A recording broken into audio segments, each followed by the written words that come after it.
బాబు గారు చాలా ఖ్యాతిగాంచారు. బాబు గారు నారా చంద్రబాబు నాయుడు గారి మీద నేను చెప్పటం లేదు,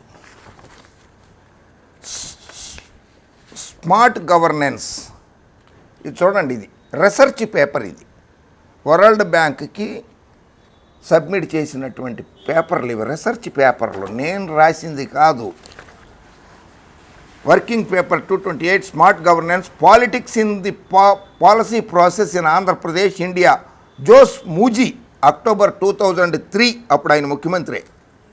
overseas development institute, 111 west minister bridge road, London, United Kingdom. ఇది రీసెర్చ్ పేపర్స్, నేను రాయలా.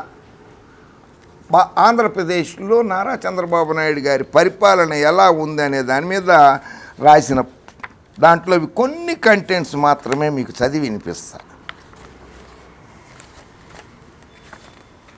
There are also publicity hypes around the particular so called achievements.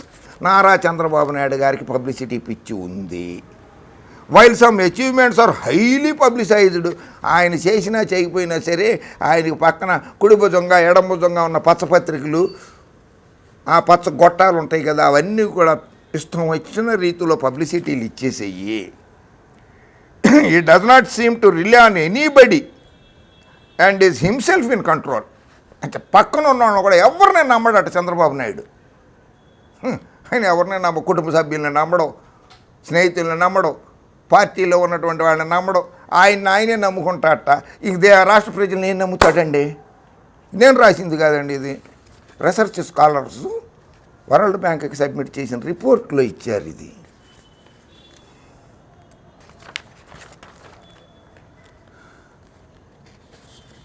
ఒక్క మినిస్టర్కి కూడా అధికారాలు ఇవ్వడం, అన్నీ తనే చేసుకుంటాట.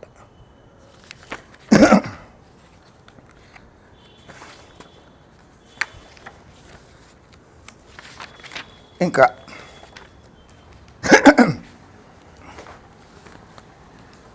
Nara Chandrababu Naidu the destructor of the institution, వ్యవస్థలను సర్వనాశనం చేశాడు నారా చంద్రబాబు నాయుడు.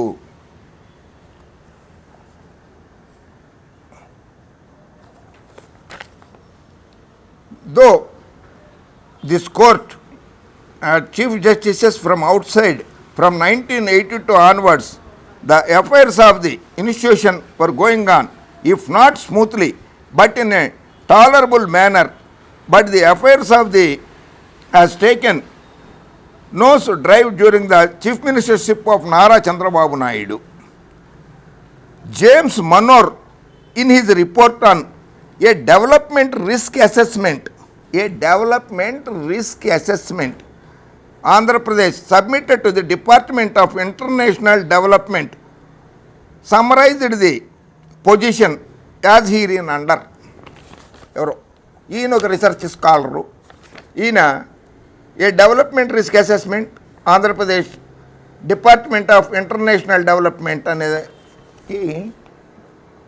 సబ్మిట్ చేసిన రిపోర్ట్లో రాశాడు. ఆయన రీసెర్చ్ స్కాలర్ ఆంధ్రప్రదేశ్ అభివృద్ధి మీద, నారా చంద్రబాబు నాయుడు గారి పరిపాలన మీద. While the former chief minister Nara Chandrababu Naidu refused to regularize the temporary employees even after the Supreme Court judgment. He attended to only request reasonable or unreasonable of the High Court with rapt attention, while other people were brickbats in the administration. High Court judges received royal treatment from the government. If any reasonable person watches the expenditure of the High Court of Andhra Pradesh, he will notice the flow of funds in abundance, resulting in wasteful expenditure. Research scholar Andhra Pradesh high court మీద, న్యాయ వ్యవస్థ మీద research చేసి రాసిన పేపర్లో చంద్రబాబు నాయుడు గారు న్యాయ వ్యవస్థని ఎలా లొంగ తీసుకుంటాడు, జడ్జిల్ని ఎలా లోపరుచుకోగలడని చెప్పి రాసినది ఇది. and the Chief Minister personal dominance, Andhra Pradesh probably has the highly and effectively centralized state government in India. The Chief Minister Nara Chandrababu Naidu is very extensively engaged as the dominant voice of decisions, reforming the justice system. The judiciary in India is genuinely autonomous from the executive, but an add-on Chief Minister Nara Chandrababu Naidu sometimes acquire substantial leverage with justices. Several leading lawyers and retired judges have stressed in interviews that this has happened as a result of Mr. Naidu clever handling of the High Court of Andhra Pradesh. Andhra Pradesh హైకోర్టుని చాలా చక్కగా manage చేస్తున్నాడు నారా చంద్రబాబు నాయుడు అని చెప్పి నేను రాయలేదు. Mister James Manor in his report, research scholar ఇచ్చాడు ఈ రిపోర్ట్ని.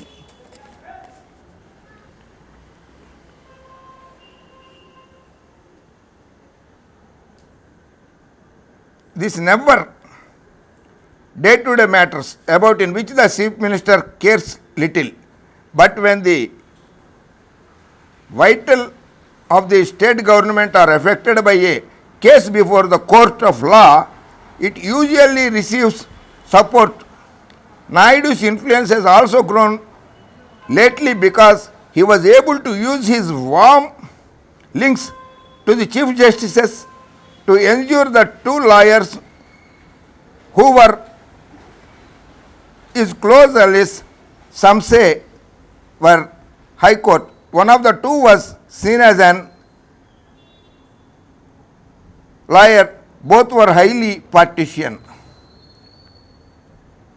Justice Prabhashankar Mishra, as Chief Justice of this court in the 1997, he was heavily relying upon Nara Chandrababu Naidu to go to Supreme Court. సుప్రీంకోర్టుకి నన్ను జడ్జిగా పంపించమని నారా చంద్రబాబు నాయుడు గారి మీద Andhra Pradesh high court chief justice Prabhashankar Mishra గారు 1997లో వేడుకున్నారట. రీసెర్చ్ స్కాలర్, ఫారిన్ నుంచి వచ్చి రీసెర్చ్ చేసిన రీసెర్చ్ స్కాలర్స్ రాశారు. అంటే నారా చంద్రబాబు నాయుడు గారు న్యాయ వ్యవస్థని ఎలా గుప్పిట్లో పెట్టుకున్నారో అర్థం చేసుకోండి ప్రజలారా. నేను న్యాయస్థానాలకు వ్యతిరేకం కాదు, న్యాయమూర్తులకు వ్యతిరేకం కాదు.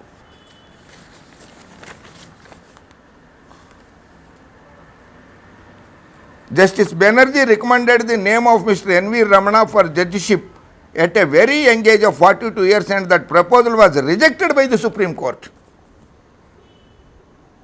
సుప్రీం కోర్టు ఎన్వి రమణ గారిని ఆంధ్రప్రదేశ్ హైకోర్టు జడ్జిగా అపాయింట్ చేయడానికి ఒప్పుకోలేదు, reject చేసిందిట. On that occasion, Justice Jagannath Rao, representing the High Court of AP, observed that he is a political broker taking advantage of the amendment of the guidelines during Justice Verma's tenure without there being a fresh proposal from the High Court. The Chief Minister Chandrababu Naidu and Justice N.V. Ramana managed to get the proposal reviewed during the Justice Anand's tenure, with whom both of whom maintained cordial relations.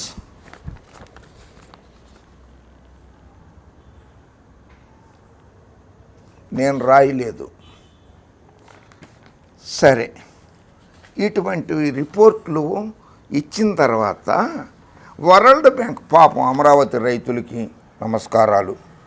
Nara Chandrababu Naidu గారు మిమ్మల్ని ఎలా అవమానపరిచారో చాలా బాధగా ఉంది. చెప్తాను, నిజాలు నిర్భయంగా చెప్తాను. World Bank decides not to fund project to build Andhra's new capital, Amaravati. అమరావతిని అభివృద్ధి చేయడానికి మేము నిధులు ఇవ్వదలుచుకోలేదు. వరల్డ్ బ్యాంక్ రిపోర్ట్ ఇది. ఎందుకంటే ఆ రీసెర్చ్ స్కాలర్స్ అందరూ నారా చంద్రబాబు నాయుడు గారి పరిపాలన మీద సబ్మిట్ చేశారు కదా రిపోర్ట్స్. ఆ రిపోర్ట్స్ అన్నీ చదివిన తర్వాత వరల్డ్ బ్యాంక్ వాళ్ళు తీసుకున్న డెసిషను అమరావతిని అభివృద్ధి చేయడానికి మేము నిధులు ఇవ్వము. జగన్మోహన్ రెడ్డి గారు అనలా ఈ మాట. పాపం జగన్మోహన్ రెడ్డి గారి మీదకు తోసేస్తున్నాడు నారా చంద్రబాబు నాయుడు, తెలుగుదేశము అండ్ అదర్స్. అమరావతి రైతులారా, ఇది నగ్న సత్యం, ఇది నమ్మండి Amaravati రైతులారా. The World Bank said on Friday it had withdrawn 300 million of funding for a new capital in Andhra Pradesh of the central government dropped support for the project. కేంద్ర ప్రభుత్వం కూడా ఆపేసిందిట.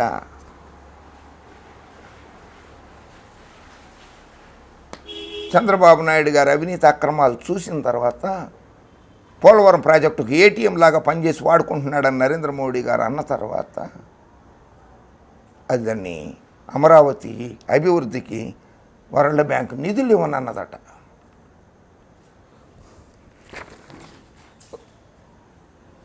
ఇప్పుడు వస్తున్నాను నేను, ఇంకెక్కువసేపు తీసుకోదలుచుకోలేదు మీ దగ్గర, చాలా తక్కువగా వచ్చేస్తాను.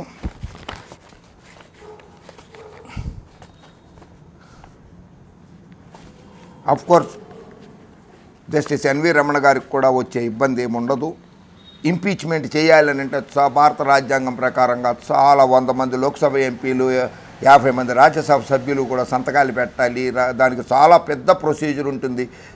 బాబ్డే గారు చీఫ్ జస్టిస్ గారు ఒక ఇన్హౌస్ కమిటీ వేయాలి. ఆ కమిటీ ఆయన జగన్మోహన్ రెడ్డి గారు చేసిన ఆరోపణలన్నింటినీ పరిశీలించి అవి నిజమని తేలితే దాన్ని కూడా పార్లమెంట్ హౌస్కి పంపిస్తారు. అప్పుడే పార్లమెంట్లో ప్రొసీడింగ్స్, ఇంపీచ్మెంట్ ప్రొసీడింగ్స్ మొదలవుతాయి. ఆ మొదలైన తర్వాత మళ్ళీ వాళ్ళు ఒక డెసిషన్ తీసుకుని లోక్సభ స్పీకర్ గారు కావచ్చు, రాజ్యసభ చైర్మన్ గారు కావచ్చు, వాళ్ళు మళ్ళీ ఒక కమిటీ కూడా వేసి, ఇన్హౌస్ కమిటీ కాకుండా మళ్ళీ వాళ్ళు ఒక కమిటీ వేసి వాళ్ళు కూడా ఆరోపణల మీద విచారణ జరిపించారు. ఆ విచారణ కూడా జరిపించిన తర్వాత కూడా సుప్రీంకోర్టు మళ్ళీ దాన్ని ఆమోదించాల్సి ఉంటుంది. అది కనుక ఆమోదించకపోతే రమణ గారికి ఎటువంటి ఇబ్బంది కలగదు. తర్వాత ఒకవేళ ఆరోపణలు నిజమని తెలిస్తే అప్పుడు ఇంపీచ్మెంట్కి వస్తుంది. బట్ భారతదేశ చరిత్రలో ఇప్పటివరకు ఇంపీచ్మెంట్ తోటి ఒక్క జడ్జి గారు కూడా పోలేదు, ఒక పదవి పోలేదు ఒక జడ్జి గారికి కూడా. భారతదేశంలో రిజైన్ చేసేసారు. వి రామస్వామి గారు రిజైన్ చేశారు.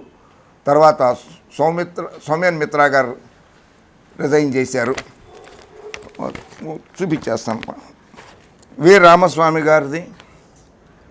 ఆ తర్వాత Soumitra Sen, farmer judge of the Calcutta high court. He was the first judge in independent India whose removal motion was passed in Rajya Sabha for misappropriation of funds. అది కోర్టు ఫండ్లని, న్యాయస్థానం ఫండ్లను దుర్వినియోగపరిచారనేది రాజ్యసభలో పాస్ అయింది. లోక్సభలో పాస్ కావడానికి ముందే ఆయన రాజీనామా చేసేసి వెళ్ళిపోయినారు. ఆ తర్వాత PD Dinakaran garu, Paul Daniel Dinakaran Prem Kumar was the Chief Justice of Sikkim High Court. He resigned from the post following allegations of corruption and subsequent removal proceedings. ఆయన మీద కూడా అవినీతి ఆరోపణలు వస్తేనే ఆయన కూడా రాజీనామా చేసి వెళ్ళిపోయినారు.